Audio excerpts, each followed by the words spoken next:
Hello, and welcome back to another episode of Bad Lit Friends, the writing podcast that still barely knows what it's doing. I'm your host, Kirk Rafferty, and this is my co host. Hi, I'm Meagan Thompson-Mann, and, I checked the calendar, Kirk, and, I believe it is summer. Yeah, It is hot. Well, I also checked the thermometer, and it said, that it is hot as balls here yeah. in It's LA. pretty hot here. It's Yeah. pretty hot. I'm in Denver. It's pretty hot here, too. So, what better time than July to celebrate hot Goss Summer? Let's do it. Let's do it. When I say we, I mean I, uh, just completely debased myself this week and threw myself into the cesspool that is Threads to come up with some of the weirdest, awfulest, which is a word, and nastiest bits of trash takes on books and writing that I could find. Also, if you want to hear about some very strange takes on Marxism, you're at the right podcast. Well, and it's funny because sometimes we have this dearth of hot goss and we have to go like crawling for it and trying to figure out like, oh, is this hot goss worthy? It's really not. And like, so some weeks are just bare. And then what we've actually had this week is just an overwhelming number of just bizarre happenings, and we just got to get them out. We I we gotta Yeah. we gotta clear the warehouse. Lance the festering boil That's right. that is Threads. Yeah, I like yours better. Well, thank you. There were also other ones that I cut simply because we overrun an hour all the time as it is, and, some of these are more interesting than Do you others. do you remember when we first started doing this podcast and we were like, "It's gonna be a half hour. We're only gonna Yeah, do a half hour." Yeah. yeah. That didn't even last an episode. Our first episode was 37 minutes, I Yeah, believe, yeah. and then it started inching up. Now we are mostly between 1 hour and 3 minutes and 1 hour and 10 minutes. So, I collect this data. I do get concerned when we go over 1 hour and 10 minutes.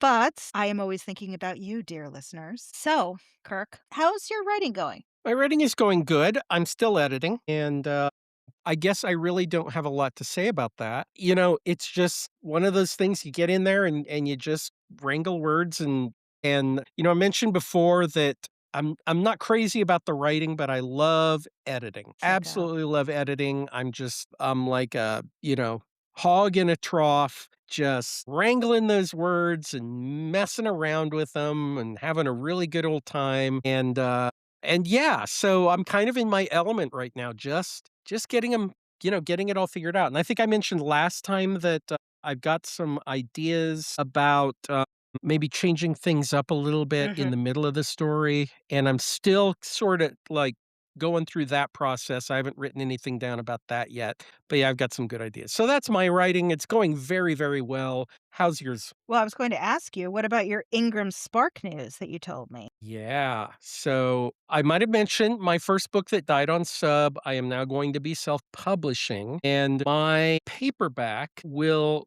be here from Ingram Spark probably next week. I just like as we were starting the podcast, as we were kind of, we talked before the show, an email popped up from Ingram Spark saying that finally, after a month, this book is finally on its way for me to proofread and make sure everything looks okay. And I still have the hardback to do, and that's been a little bit delayed because there was some confusion between me and my cover artist, that I got squared away. It was totally my fault. It was not his fault whatsoever, and it had to do with the dust jacket, and so we've got the dust jacket sorted. I was just about to put my Ingram Spark order together for the hardcover when I thought, "I think I want art on the also on the inside." So if you ever look Hmm. at, like, a paperback that's got a dust jacket, when you open it up, a lot of times there's some kinda little, very simple artwork on it, right? And Yeah. then,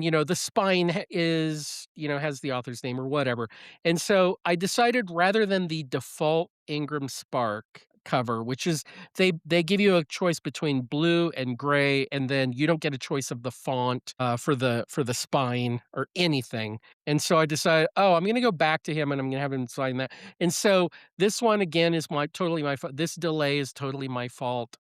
and so he's working on that as we speak. So, Cool. yeah, that's my big Ingram Spark news. Excellent. Yeah. How's your My turn? writing? Yes. Oh, yes, my writing. Okay. Well, I'm sorry, reports we don't have time for yours. We've gotta go straight into it now to stay under an hour and 10 minutes. okay. No good. Reports of the, completion of my, book were exaggerated. I am very close to being done. I watched the Yes, yes, we've space heard this before. watched the space, but I think it might be this weekend. Yeah, almost done, almost done. If I don't start another chapter, also a risk, but I'm Or gonna try another to avoid it. book. Yeah. That's gonna happen. That one's gonna happen too.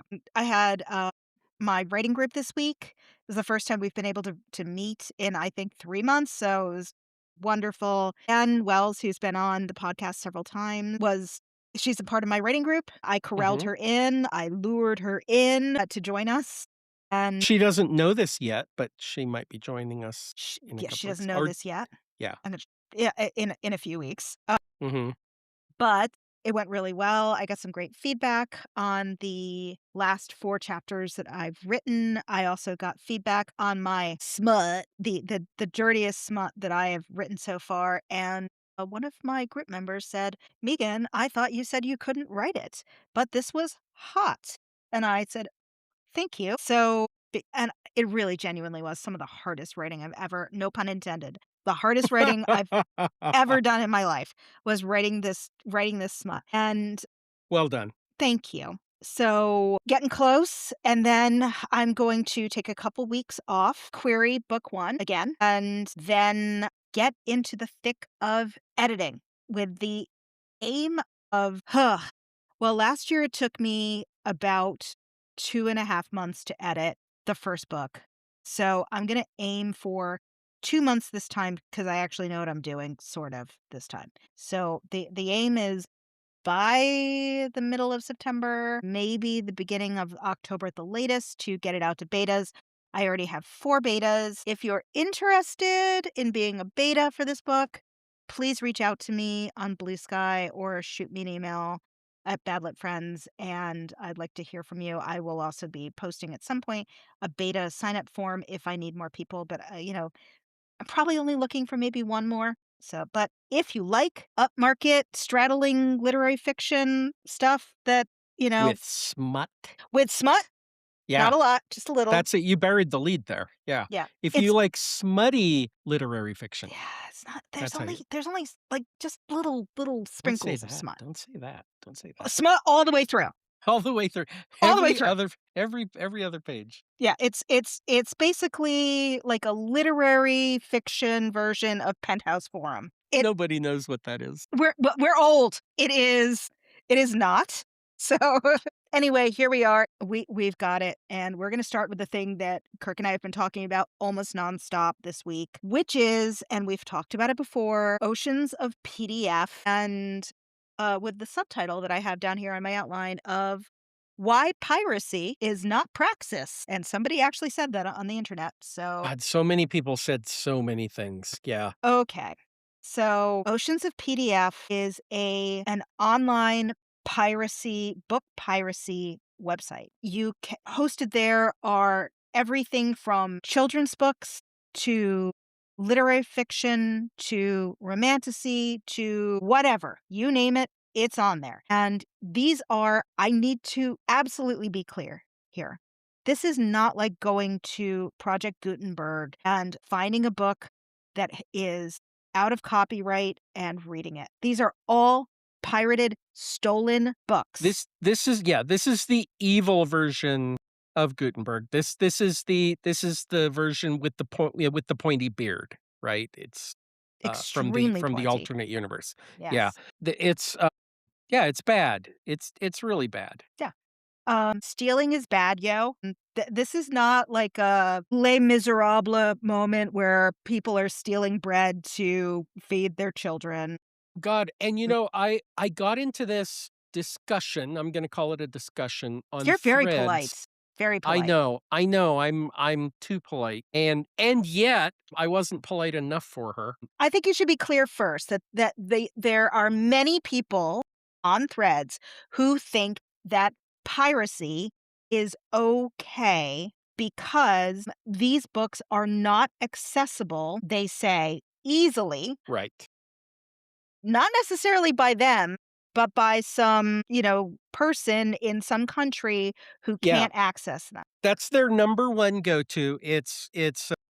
Oh, this, think of the poor people who have, they live in a hut out in the middle of nowhere, and they have no libraries and no books and no money to buy it and things like that. Like, that's their go-to straw man. When in fact, first of all, you need an internet connection. So right there, you've got some kind of resource. If you don't have an internet connection into your home, you probably have it into your library where Or they your have book phone, or your phone. or your phone.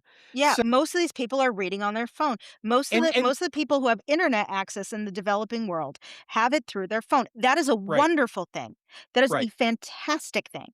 yeah, But it doesn't mean that, yeah. and I guarantee the, uh, the number of people who really, really fit that argument is well below the people who are actually using that service, because the people that are using that service are entitled, they're sitting in their homes, and they want to download that free book because they feel like they're owed. And that is the audience we're talking about. So if we wanna say, "Hey, when we get rid of the 99% of people who are abusing it, and they are privileged people abusing it, and we wanna talk about the 1% after that, then let's have that discussion." But right now, Yeah. I'm not buying it.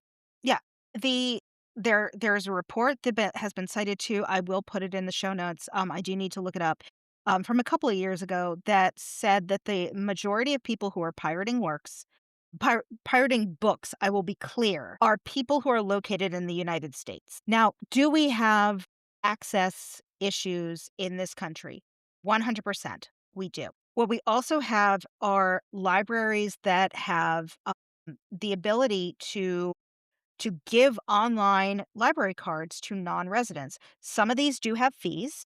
Some of these fees are, quite frankly, a little higher than I would expect, but also Mhm. some of them are affordable. And some of them, from what I understand, and I could be wrong, do offer kind of like scholarships almost. And through that, people can access Libby in this country. Mhm, mhm. So for Americans, wherever you are, this shouldn't be a problem. If you honestly, if this is a problem for you and you really do want to have access to a library card, there are $25 annual subscriptions. Yes, you may be broke, but you might be able to save up a couple of bucks a month, or, a couple of bucks every week.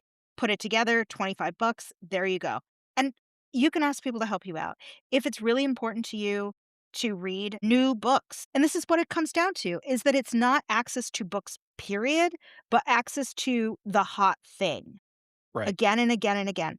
And when other commenters who are saying, piracy, not cool, Project Gutenberg is free. You can read all of these books that are out of copyright for free, or there's also I can't remember the name of the, wish I could remember it. There is also an online queer library that I wish I could remember the name of, that I will put in the show notes, that makes sure that queer stories are accessible online for free, including entire books, because they know how hard it is for people in some countries to be able to access these kinds of books. When what we were seeing online is that when people were pointing out possible solutions to the piracy issue, the people who were pro piracy were pushing back and saying, "Fuck you, you don't want us to have nice things." So so it's when you say that reading is a right, you only mean that reading is a right to this stuff that you think people should be grateful to take. We're sick of taking your scraps. We want to have, the best thing. Well, okay, here I am. I'm going to get old for you. In the old days when we couldn't afford something, or it wasn't in our local bookstore, or it wasn't in our library yet, we waited. Yeah. Yeah. We waited, and there were books that I waited for, or I would go to, like, a secondhand bookstore and pick it up there. I waited. There were plenty of books that I wanted growing up that I didn't get. Sure. But what did I do instead? I went and I read something else, and that's how I read all sorts of weird stuff. Well, and then there was this one bizarre take, the same person I was corresponding with on Threads, by the way. And near as I could tell, her argument boiled down to Amazon fucks authors over. So authors should not be using Amazon. So it's okay to steal from those Mhm. authors because they shouldn't be using Amazon anyway. And my head just exploded. I don't know how you get from point A to point B Yeah. on that argument. Authors have to use Amazon. If we want to sell a book, Amazon is the game. I In think this they country and in control, many countries. yeah, Yeah. 60% of the market. Amazon controls 60% of the market. And Mhm. so if you say if you and you know what? If you're an indie author and you say I'm not doing Amazon, Good. go with God. Good for Yeah, you. I'm glad. honestly. You know what? Send me a link to your book, and if it's in a genre that I read, I'll buy it, okay? Yeah. But for most authors, Amazon, if we hope to make any money at all, Amazon is a must. So, if you really hate that authors are doing that, then work Yeah. to get Amazon broken up. It's not gonna happen in my lifetime, but, work to because I do believe Amazon's a monopoly. I think they should be broken up. So work to get them broken up, and then but in In the the meantime, meantime, this is the system that we're working in. yeah, it And just is. she had was that she was essentially saying go cold turkey without there being an actual, kind of on ramp to something else in place. It's like in US politics when the Republicans were saying we're going to get rid of Obamacare and we're going to replace it with something better. Okay, well what's the Mhm. something better? Like an underpants no moment. But first we get That's rid of Obamacare and then we give you the something better. yeah, that's the perpetual, "We'll have an answer for you in 2 weeks" Well, yeah, in answer. 2 weeks, right? But that's not how it actually can work. The Mhm. practicality is if you want an off-ramp from Amazon, you need to build the off-ramp before people can actually go down the ramp. There Yep, needs to yep. be a ramp. And this Mhm. this woman was I mean, I think she was trying to come from a really weird, twisted, like, good faith position where she couldn't see that there needed to be some process to get people off of Amazon. They the problem that I had more were people who were genuinely saying, I think genuinely saying, it's the internet, you can never know. Well, look, authors, n- look, you put your product out there, it's a product. Capitalism sucks. And essentially, Uncle Karl Marx told me to steal your book. And to which I say, when you are trying to work within the tenets of Marxism, you go after the boss. You do not go after the guy at the loom next to you. Yeah, your fellow workers. Your Yeah. fellow workers are not the enemy, unless they're punching you in the face, in which case they probably are your enemy. But most of us are just trying to get our stories out there. And most authors are not getting paid very much money at all, even self-published authors who get a much bigger cut out of the individual kind of units sold. Most people are not rolling in cash. So honestly, genuinely from the bottom of my heart, go fuck yourself. Yeah, the fact that these arguments are so poorly thought out just tells me that it's a flimsy justification when it comes right down to it. They want it because they want it, Yeah, and that's and I okay. wish You that could they be would a just say garbage that. person. You could be a garbage person who wants stuff. Own a person who operates within a capitalist society who wants stuff. And there were people on Threads essentially saying, like, all you people, like, I'm sure you downloaded music from LimeWire, so please don't come at me. And you know what? Yes, I also downloaded music from LimeWire and burned it on CDs because I'm that old. But Guilty as charged. Yep, yeah, but you yep. know what? I don't do that shit anymore. I grew up and this is shitty teenage malarkey. But let me tell you, when I was doing that shitty thing, downloading music on LimeWire, I did not make justifications about it at all. I knew my behavior was shitty. I did it anyway. So, like I say, if you're gonna do it, just freaking own it. I'm so tired of this poor third world people are need something, right? Fuck off with that. I downloaded those Kaiser Chiefs albums, and I was not invoking the ghost of Karl Marx when I was doing it. I knew I was a trash person. That's okay. I'm no longer that person, but it's constantly this, "Will nobo" it's just another version of, "Will nobody think of the children?" For Yeah, sure, yeah. just ridiculous. Look, and then these pirates were coming after indie authors who were saying, "You are literally taking money out of my, like food out of my kids' mouths because I found my book and on oceans of PDF and I saw how many pages and how many downloads were made. Do you know how much money that would have been for me last year?" One author said that would have been about $40,000 for me. That is life-changing money. That could Yeah, have allowed yeah. my family to live a less precarious lifestyle. And what was the counter to that? The counter was, nobody wants to read your dumb, shitty indie books anyway. If you were for real, you would be trad pubbed. So go fuck yourself. You know what? All of you are awful people. I Mhm, hope that mhm. Karl Marx rises out of the grave, comes after you, and, drives, a stake through Seizes your the heart. means of your Yes, airway. Yeah. that is correct. Seizes the means of your airway and squeezes tight. So, it is, please, please.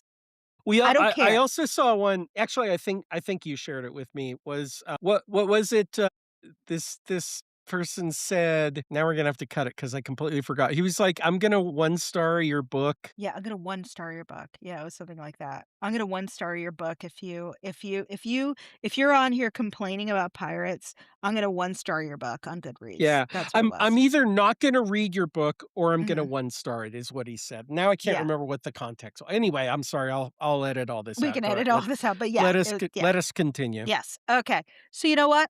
It sucks. We're not going to give you any links to any of this except for Project Gutenberg and also that queer library when I find the link, because just trust that this exists, trust that these people have terrible takes. And if you're listening and you have done some piracy via oceans of PDF, I this is me Go being out and buy sincere. the book Go buy go the out and buy the book. book that you stole, There are other ways as well. If you and stay genuinely off of can't, LimeWire, kids. yeah, don't do LimeWire. There are other ways as well. There arcs, which we've talked about before, are another way of getting books Yeah, in yeah. genres. You can also, for indies, you can often approach them and say, "Hey, I really want to read your book, but I can't afford it." And you would be surprised at how many people would be willing to help you. So there are many, many ways of not stealing. It's now I'm gonna have that Jane's Addiction song, "Been Caught Stealing," like, caught in my Uh-huh. head. The one you downloaded on LimeWire? The one I down No, I bought that album. I bought that album. I bought it with if you remember, with it was, Ritual de la Habitual, and when they released it, they then had to put a different cover on it because Tipper Gore came after That's them, so right. Wow, yeah. they had a white cover that just had Jane's Addiction, Ritual de la Habitual, and then they had, like, the little PMRC, logo on the front, and, that is also a great video, and I will link that in the show notes because "Been Caught Stealing" is a good song, and, as he says, "It's just a simple fact. When I want something and I don't wanna pay for it, I walk right through the door. I walk right through the door. Hey, alright. If I get by, it's alright." Essentially, that's what they're saying. Well, now we're gonna have a DMCA strike, you know that, right? Also no, if you say it, it's okay, but also Perry Farrell is a garbage person. So, Moving on. moving on, segment 3 this week is going to be, "Honey, I slopped the book." We're going to elevate things a little bit right now. Mhm. So this is, I swear, our only AI-inflected part of this evening's conversation. Bona Books is a very cool, LGBTQ plus micro press. They've had a couple of publications so far. They've put out anthologies. They do fantasy, sci-fi, speculative fiction, horror, all sorts of cool stuff. Very, very groovy people. So they had an anthology that was slated to come out later on this year, and they got about 600 submissions. And they, as you do, made their final selections, published the people on their website who were lucky enough to have been selected as they were gearing up for publication, but before they had sent everything to press. They got a hot tip from someone who said, I saw one of the names on the list that you have, and her name is Bella Cha-Cha. And we think that you might want to look at what is going on there. She had written a steampunk anti-colonial fantasy called The Machine Breaker of Abba. They had really liked it at the time. They also really liked that they were going to be supporting a Nigerian writer coming from, outside of what the kind of normal submissions that they got. Mhm. So they got this heads up that several other sci-fi and fantasy publications had received submissions with numerous submissions from Bella Cha-Cha that appeared to bear some of the hallmarks of AI. Bona Books was extremely surprised and thought, oh my God, what have we done? And they started digging and realized that this author had very minimal online presence until quite recently, that she had published a whole bunch of stories in similar publications online and in print that were also kind of similar. Like they looked closer at the story and they thought maybe there is something here. Some of the hallmarks of AI, the things that we think about when we think about hallmarks of AI, like Mhm. rules of three. It's not this, it's that. The kind of interesting and ornate on the outside, but kind of dead on the inside. So Right. they Comparisons that just yeah. don't quite make sense, yeah. Yeah, weird pacing. Also, they'd given her extensive editorial feedback. She had accepted most of it with very minimal pushback or anything more than okay or thank you or things like that. So they were like, "Okay, let's look a little bit closer at what's going on." They contacted her. They said, "We would like to know a little bit more about your drafting process, your editing process." She was cagey. They asked her for materials to show how she drafted it. She kept saying, "I'll send it to you." She never did. They finally arranged a Zoom, I believe, with her, and she was real. She's a real person. Bella Cha-Cha is a pen name, but she's a real person. They said she was charming, she was very funny, but they were not able to have their fears assuaged that she had actually written this story on her own. She was very vague about her writing process. I think she said something like, "I have ideas and then I write them down." I mean, okay, true.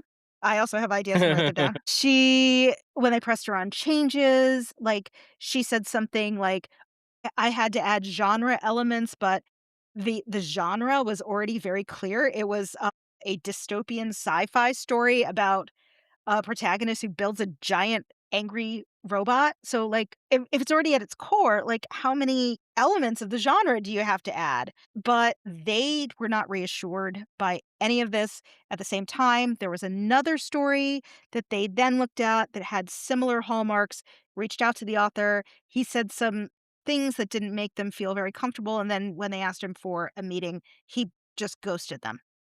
Mhm. Then they went through their short list, and then they went through their slush pile, and they found more stories that bore the same hallmarks that they were looking for. And Bona is extremely clear that they have an anti-AI policy, and they thought that they knew what they were doing, and they didn't. It's They very insidious. It is yeah, they didn't. really tough sometimes. Yeah. Yeah. And these guys have been, to their credit, they have been extremely transparent about what they did wrong. And they have actually published an extremely comprehensive 34-page report about Yeah. what happened. I And it's am dying extremely to read this interesting. report. I haven't read it yet, so It I'm is dying to read so this. interesting. And it provides a blueprint and a roadmap for other publishers who are looking to avoid the mistakes that Bona made. Bona Mhm. didn't even know it was making mistakes. They were always operating in good faith. This is not a sloppy publisher. This is somebody who's very careful, and they still got duped. Now, can I we talked about this also Mhm. at the beginning. I do wanna push back a little bit on the Bella Cha Cha story, as and we'll provide the link in it. It's bonabooks.com, and it's Honey, We Bought an AI story, and so they're just kinda running down how they proceeded with Bella to kinda try to figure out if she had written an AI story. And I have to tell you, reading it, there is no smoking gun here. First of all, she's Nigerian, and I would imagine that being on a Zoom call with a bunch of editors who are about to buy your work would be very intimidating, being an underrepresented author. And so when they say she was cagey, the other thing is like I believe that they even say English isn't her first language. So when she said, I have an idea and I write it down, like that may be kind of the limit of what she was able to convey on the one hand, but on the other hand, she wrote a story in the English language. So I can understand Yeah. kind of that dichotomy. But ultimately there is no smoking gun in this article. There's kind of red flags, I guess. Mhm. I'm not even sure I see a actual red flag. What I see is like in the sum, we make up the pieces that finally make some red flags. But there's a lot here that you really could you I think that you could justify now, but now the fact is, can you justify all of this? And I'm not so sure. No, And I don't think so. I'm not saying that Bona Books is wrong. I just want to say we have to be extremely careful. And it does sound like Bona Books is being extremely careful. But we as writers, we as people on social media, we as people who are looking at other authors' works, we have to be so careful about actually accusing somebody of using AI. And you know that you and I are both extremely cautious about this and regularly call out people who do this without any grounding, just like, it feels like Right. it. I have read most of this report. I feel fairly comfortable that they did what they thought was best for their publication. Sure, Whether or not sure. they were correct is another matter. But in terms of reputation, I think that they did the right thing. Well, and I think internally, you can say, "Look, I think this was AI." Like, it just has the hallmarks. What I would be careful about is actually going public with it. And I told you, when we were talking about this, I'm really surprised that they named her because they must be so confident to actually have, named her. And I understand Bella Cha Cha is a pen name, Yes. but still, that's likely traceable to a real person. Yeah. So anyway, I'm not dismissing Bona Books. I think that they probably really did find evidence of AI. I'm just saying that this also reminds us that we need to be very careful about it. And we go back to the Shy Girl controversy, and I stand by reading those sample pages of, Mia Mia Ballard. I look back, it looks AI to me, yeah. but I also think that Hachette behaved extremely They shit the badly bed. on it. They shit the bed. So And it kind of links into, what the other part of this that I was gonna talk about, which is that, we had talked some time ago about, and I can't remember if we talked about it on here or just you and me, but about, Granta publishing that Commonwealth Foundation Prize short story that had won a regional award for the Caribbean that many mhm, people said bore the hallmarks of AI. Well, what mhm. happened was that there was a lot of pushback against Granta, like, "What are you doing? You're Granta." Like, what are you doing? Now, my understanding is that Granta had a deal with the Commonwealth Foundation Prize to publish the regional winners and then the eventual winner. I'm sure that they were contractually obligated to publish this story. So the foundation investigated the story and said that they felt comfortable despite everyone saying, "Look at this story. This story doesn't sound right." Plenty of people like you and me, Kirk, plenty of people online, plenty of people like our listeners who can look at this and say, "I know it when I see it." The Yeah. whole Yeah. pornography thing again. Like, I Right, know it right. when I know it when I see it. So again, rules of 3, it's not this, but that. The other one was what was the one that you said? The thing about oh, yeah. Sun on galvanize is a cruel instrument. And the Yeah. one you loved, she had the kind of walking that made benches become men. Mhm. Like, Mhm. what? Yeah, Huh? it's my absolute Sorry? favorite, in Huh? the very worst way, yeah. Huh? What? So That what yeah, what does that even yeah, mean? and these judges, professional authors, all thought this was fucking fantastic. Fantastic enough to win the grand prize, right? So, this was the question that I put to you. What does it mean when you and I and the people on threads from the well-intentioned to the garbage suckers can all look at it and go, "No, this has the hallmarks of AI." Can look at Mia Ballard and say, "This has the hallmarks of AI." But gra the the Commonwealth Foundation and Hachette with Mia Ballard can say, "This is great." Now to me, it's like, what does this say about the sloppification of MFA style writing, even without Mhm. AI? Even Mhm. without AI, that there is a style of writing that is sort of almost impenetrable. I say this as somebody who's writing accidentally literary fiction right now and thinking, "Am I really writing lit fic?" Because it's not like, benches becoming men. Right. Yeah, But I'm reading a book right now, and the first chapter I just started it. The first chapter is very dense, and I'm struggling to get through it because, it is very literary, and I love literary fiction, by the way, but this yeah, is so kind of like into itself. I'm struggling to get through it, but benches don't become men no. in this particular book. You know what I How mean? how Yeah. many how many benches in Nabokov became men is my question to you. I don't think very many.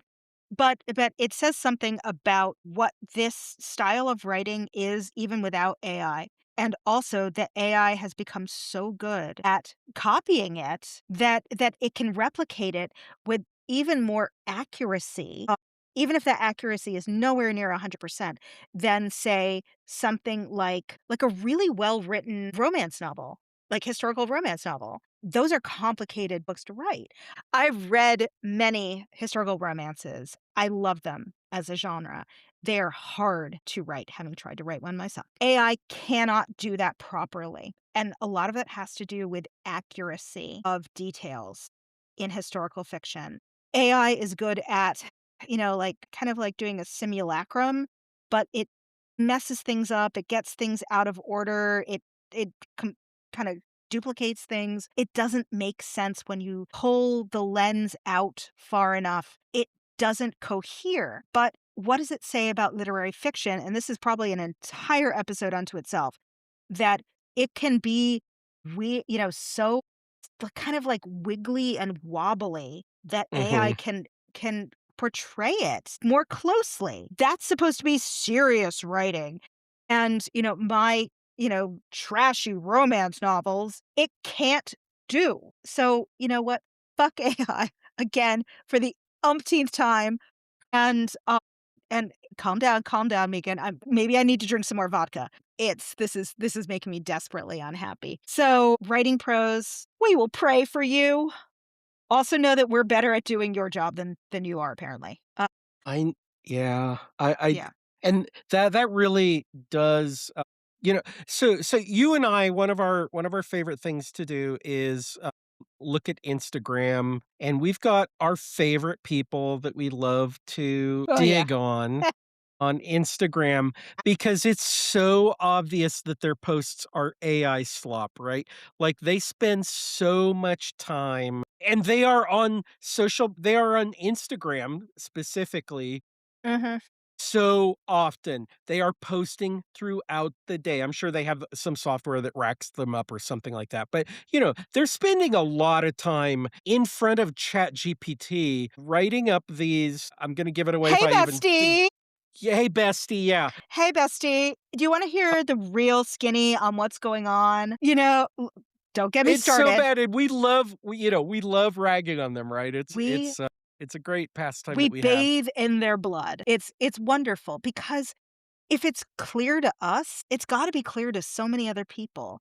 And Yeah, and yeah. and yet we're all like for all of the jackassery on threads, we are most people in the bookish sphere are incredibly well behaved, and we don't call it out enough. People are just vague post all the time. Like, wouldn't it be interesting if I were to tell you that there is, for example, one indie author who did X, Y, Z, right? Or Mhm, mhm, one agent who was caught with their ass hanging out like this. mm, If you want to know who it is, you can DM me. Now, sometimes that's where the true dirt comes through, and it did come through to me this week by somebody doing exactly that. I sent her a yeah, DM. She told me. I said, "I think I know who you're talking about." She was like, "Nope, that's not it.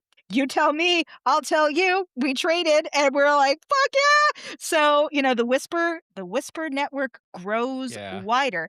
and it will But come for you. we Yeah, see we see those asses hanging out, but too many of us, myself included, are except for the time when I accidentally posted exactly what I meant on Threads and then had to delete it a second later, most of us are too careful. So if you're a writer and you wanna know trash, like the real dirt, get yourself plugged into a network because in the private conversations is where all of the really important, "Do not do this, do not go near this person, do not associate yourself with them." That's where all of the conversation is happening. yes, But you need yes, to be in trusted networks in order to find this out. So build your network. That's why we keep talking about the importance of community.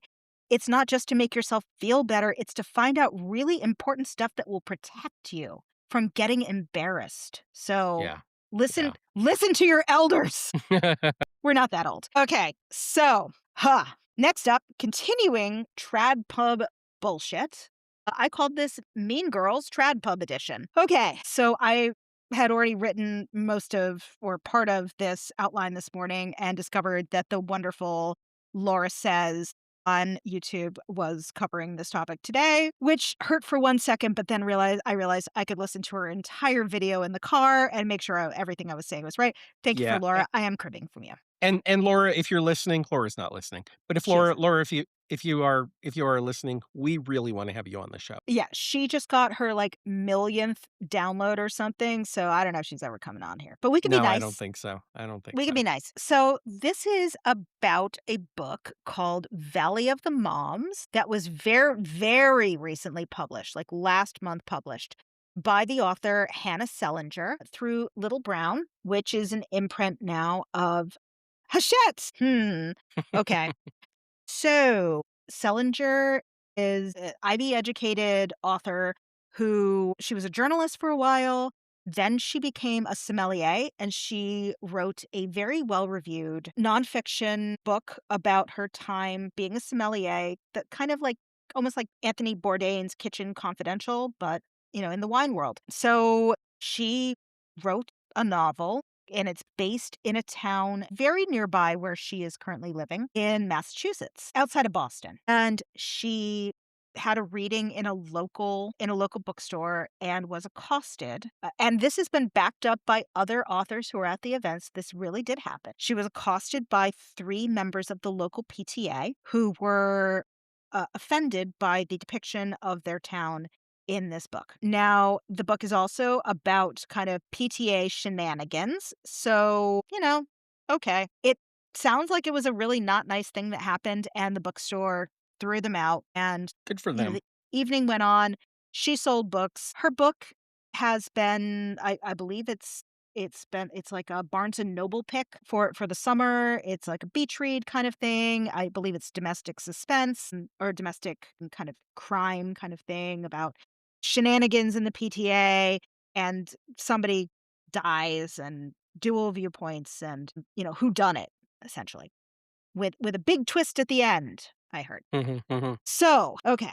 So this bad thing happened to her. Then separately, she started calling out people who left her one-star reviews on Amazon and Goodreads and posting screenshots of the reviews and also their pictures and their full names. And in one case, she posted a picture of the reviewer with the reviewer's minor child. Yeah. Yeah. And then said, it'd be a shame if people let your bosses know that you leave reviews like this. And then when people came for her, she said, well, in my defense, I had this terrible thing happen to me the other week, and I am just defending myself against these people. Well, she never made it clear that any of these people were those people who accosted her. And not only Because they that, weren't. because they weren't. There were only Yeah. 3 people, and it's something like around 10 people that she called out, something like that. It Mhm. was Mhm. like, she even tagged somebody's adult son and said something like, calling out his mom and saying, "Suck a fatty." Like, it's really weird stuff, and people were like, "Little Brown, come get your girl. This is really messed up." Like, "What are you doing? What are you doing? You're tanking." Like, this book has just come out, Yeah. Yeah.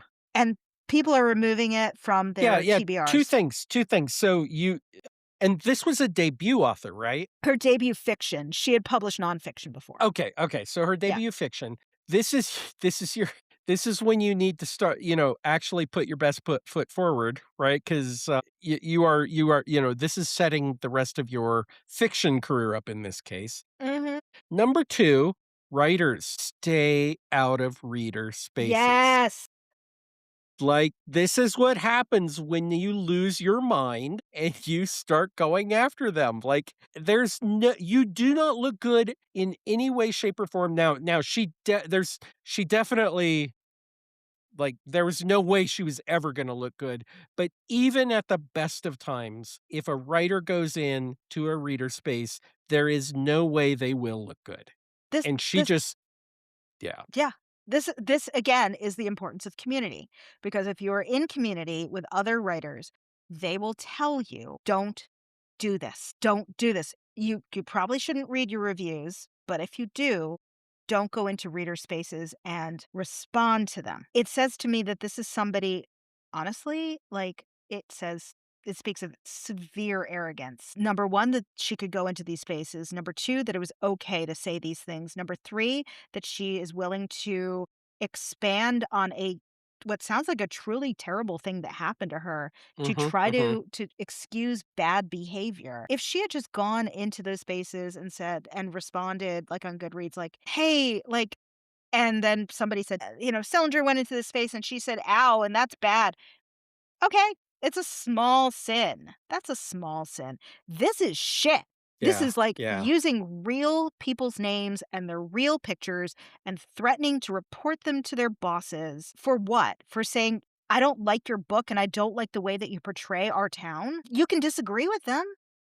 You Yeah, can for say, sure. "Don't you know what a novel is? Don't you know what fiction is? Don't you know I can take liberties with it?" There is always a risk of when you use real places that people are gonna get bent out of shape about it. Like, yeah, And by the way, the corollary here, if you do get bent out of shape because somebody's shitting on your town, do not go into a Barnes& and Noble and show your ass. no, don't do that. Like like, don't be a little classy. Eh, Do it on Threads like a normal yes, person. yes, like God intended. Yeah, I spoke to God and she said that you need to post on Threads. That's right. So, it's like, in my first book, I wrote I have a very long sequence that is in my hometown of New Haven, which I think I know quite well, although I have not lived there permanently in some time. But I know enough, and I'm there frequently enough to be able to talk about what it looks like at different times. And then other places that are real places, I touch on very lightly,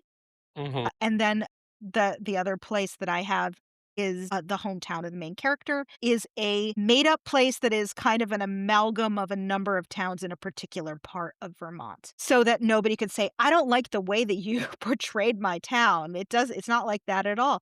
That's fine, it's not a real place. New Haven is a real place, and I know if, I am ever so lucky to get this thing either trad or indie published, some people would be like, "That bitch don't know New Haven at all."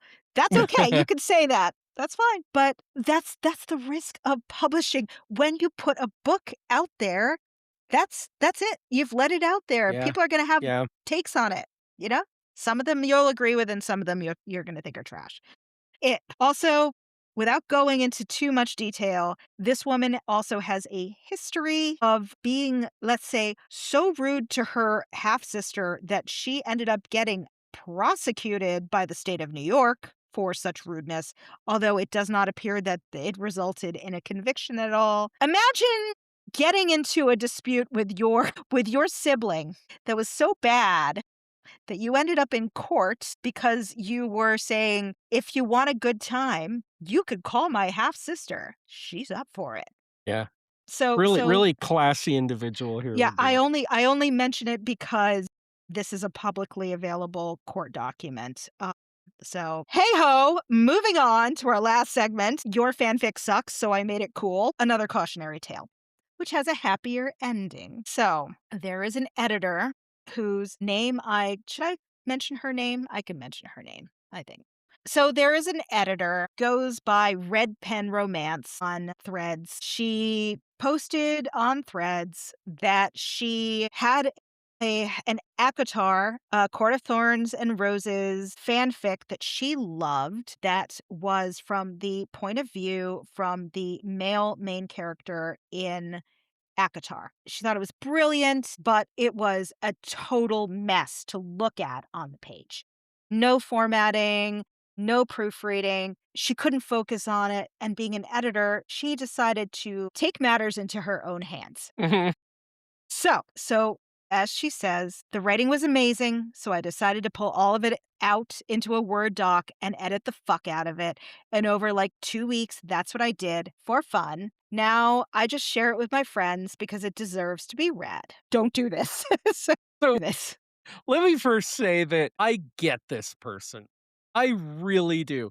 I have read stuff. In fact, when I read a book, the editor in me is constantly going, I this is how I would have written that. Like, right? Like this would sound better in my mind or something. So I totally get this instinct where you have fallen in love with this story, but you're like, this will not do. But and if she'd have just done it and maybe shared it with her friends, That's she right. would have been okay. That's right. But she That's right. but she didn't. And she had. The reality is she had done exactly this, but then it's like there's something in her, the devil spoke to her and said, her name is, SL Hyatt. She's like, SL, come on, you wanna show your ass on the internet. Come on." Something that would have been totally acceptable or at least just kinda like, snickered about maybe behind her back in her friend group. Yeah. Whatever, the inside voices, people, they exist. So guess what happens? People called her out. They said that first they called they this And bear in mind that when she posted this on Threads, she said, 3 years ago I did this thing, yeah, right? So she's been sitting on this for 3 years. She 3 years later, she finally posts it and just gets wrecked. just wrecked. And then in this post that screenshotted these because she took it down eventually. I Mhm. did see the original post and went, "Oh, that's weird," but then kinda moved on, like, "That's strange, whatever." So this post screen capped it, and people are saying, "Wow, I would never use her services. Oh, I don't trust her. Everybody should steer clear of her." And, she's so unprofessional. And this is the thing that really made me think about it and share this with you. It's this post. "I hope this lady's business fails. It's the least she deserves for stealing someone's fic and making changes, sharing it without permission. Yeah. That's a bridge too far for me. I hope that her business fails." Okay, this was not a good thing to do, but I promised you a happy ending to this story. Sel Hyatt deleted her post and came back on and said, "I didn't delete the post because I'm trying to hide it, but I know that I made a huge mistake and I want to fix things." She took full responsibility. She Mhm. said she never meant to disrespect the author ever. This was an editing practice for me when I was still like not being a full-time editor. I only shared it with a few friends, and none of these friends are in the fanfic space. I fucked up, and I want to make things right. I let me have it in the comments. Give it to me. Give me the punishment you think I need. Yeah. I also contacted the author about this and said, I did it. If you're interested, I can give this to you for free. She never heard back. I'm not part of this world. I fucked up. I did a bad thing and I admit it. Yeah. And it is the Perfect. rare apology. Well, it's rare that people apologize, period. They will put a post that they call an apology, but it is typically it's "I'm sorry if you were offended," and if your apology has the word "if," you're probably doing it wrong. No, she actually this was one time where you and we'll post the link to it. Yeah. She's truly contrite. I think she learned her lesson. You Yeah. know, she got pretty trounced. But I will say it is so Threads. This apology is so Threads. It really So is. she in the comments, they're saying, "Girl, you really fucked up." And she's like, "Yes, I fucked up." And then the next comment is, "Girl, you fucked up." And she's like, "Yes, I fucked up." And Mhm. it just keeps going and Mhm. going and going. Mhm. You know, it's And she responds to, like, pretty much all of them saying most of yeah, them, yeah. most of them saying, "Yeah, you're right. I messed up. I'm really Yeah. sorry. And they I now will not understand." leave it alone. They And just keep they keep going, which I pounding on her. love. I love for them, and I also love for her that she keeps just owning it. Yeah. Yeah. It is I hope that her business does not fail because this is a great example of how you learn from being a fucking moron on the internet. Mhm, mhm. I There have been times that even I have been a moron on the internet, and I have learned from what I did, You except for you that and I have time. said you and I have said multiple times when when we were of an age, if the internet, if social media had been around, like we'd be ruined, we'd be completely canceled. There were so many other trashy things that happened this week, but I decided to leave it at 4. Our main takeaway this week, is Al Gore never should have created the internet because Totally it's a agree. terrible Because place, look where and we are now. again, we should go back to coconuts and string, as I said last week. It We have no business, on this internet doing bad things, owning up to three-year-old mistakes, and, saying that Karl Marx would want you to steal an indie writer's book. Please. Good God. Please. Yeah. I actually can recommend a book. If you are interested in Marx and a little bit worried about approaching the works of Marx, this is the book that my parents gave me as a child about Karl Marx. Genuinely very true. So it is called Marx for Beginners, and it was put out by, yes, Is that it's, what we're doing now? yes, Marx for Beginners. I found this I found this at age 9 to be an extremely approachable book. They also gave me Lenin for Beginners at the same time. I read both of these books multiple times, in 3rd grade. They're funny, interesting, mostly accurate books. I will put a link in as well to Marx for Beginners. I think if you'll Why read it, not? Why not? You will learn that Marx would not approve of you stealing books from your fellow workers, neither would Lenin. Yeah. So many dumb takes over that. Yeah. So many dumb takes. Next week, we are going to be talking about endings of books, which is topical for me as I am moving into writing my ending, and hopefully, I will have actually written it by the time we have this Yay. next episode. Yay. So, gonna talk about the ups and downs of finishing the book, how hard it can be to wrap things up, and maybe some tips on how to do it, tips that I should probably take myself. But in the meantime, you can find us. We are Badlit Friends everywhere, all the socials, Blue Sky, Instagram, Threads. We're also on YouTube. We are on Spotify, Apple Podcasts, everywhere. Rate, review, share, all the things. We have a website, which we neglect. That's okay. It updates with our episode every week, which is the only reason I think anybody would want to go there. But also, hopefully, as we mentioned, I will be able to entice Anne to come Just on come again in a join couple us of in. weeks because Anne has just started writing another book. I've had the joy of getting to read the first few pages of this book in my writing circle. I I am super excited about this book. It has, without giving too much away, it has some magical realism in it, which I think is very cool. And we thought we might make this kind of a weird series of sorts. We are also going to do in between endings and beginnings. We're going to do everything backwards. We're going to put soggy middles in the middle between endings, soggy Perfect. middles, Perfect. beginnings. But until next time, we will see you then.